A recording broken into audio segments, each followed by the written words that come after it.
আসন্ন নেদারল্যান্ডস সিরিজের দল থেকে নিজেকে সরিয়ে নিলেন অলরাউন্ডার মেহেদী হাসান মিরাজ। 15 দিনের জন্য ছুটিতে যাচ্ছেন এই অলরাউন্ডার।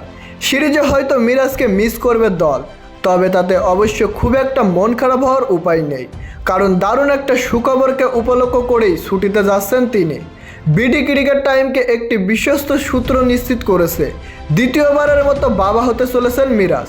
এই সময়ে পরিবারের পাশে থাকতে চান তিনি, সেই কারণেই ঘরের মাঠে সিরিজ থেকে নিলেন বিরতি।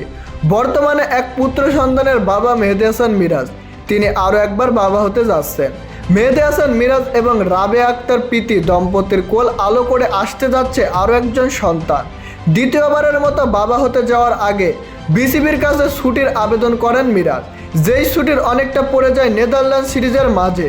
কিন্তু পরিবারের প্রয়োজনকে সবসময়ই বাড়তি গুরুত্ব দেয় বিসিবি, সেই কারণেই মিরাজের 15 দিনের ছুটি মঞ্জুর করে টাইগার প্রশাসন। আগামী 20 আগস্ট থেকে 4 সেপ্টেম্বর পর্যন্ত ছুটিতে থাকবেন এই অলরাউন্ডার, যার ফলে মিস করবে নেদারল্যান্ড সিরিজের পুরোটাই। চলতি মাসে অস্ট্রেলিয়াতে টপ অ্যান্ড টি20 সিরিজ খেলছে বাংলাদেশ দল। একই সময়ে জাতীয় দলের ট্রেনিং ক্যাম্প চলছে দেশে। আপাতত জাতীয় দলের কোনো ম্যাচ নেই। মিরপুরে ফিটনেস ক্যাম্প শেষে জাতীয় দলের তারকারা গেছেন সিলেটে, সেখানে চলবে এশিয়া কাপ ও নেদারল্যান্ডসের সিরিজের উপলক্ষে স্কিল ট্রেনিং। চলতি মাসের শেষ দিকে বাংলাদেশ সফরে আসবে নেদারল্যান্ডস জাতীয় দল। 3 ম্যাচের টি20 সিরিজ খেলবে বাংলাদেশ এবং নেদারল্যান্ডস।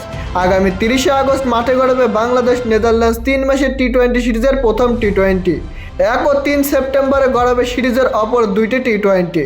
সব ম্যাচ আয়োজিত হবে সিলেটে। এরপর এশিয়া কাপ খেলতে যাবে টাইগাররা। এবারের এশিয়া কাপ আয়োজিত হবে সংযুক্ত আরব আমিরাতে। আবার এশিয়া কাপ শেষে আমিরাতে আফগানিস্তানের বিপক্ষে সিরিজ খেলবে বাংলাদেশ দল। টি20 দলের নিয়মিত মুখ নন মেহেদী হাসান মিরাজ। স্কোয়াডে যাওয়া আসার মধ্যেই থাকেন তিনি, জায়গাটা এখনও সেভাবে পাকা করতে পারেননি তিনি।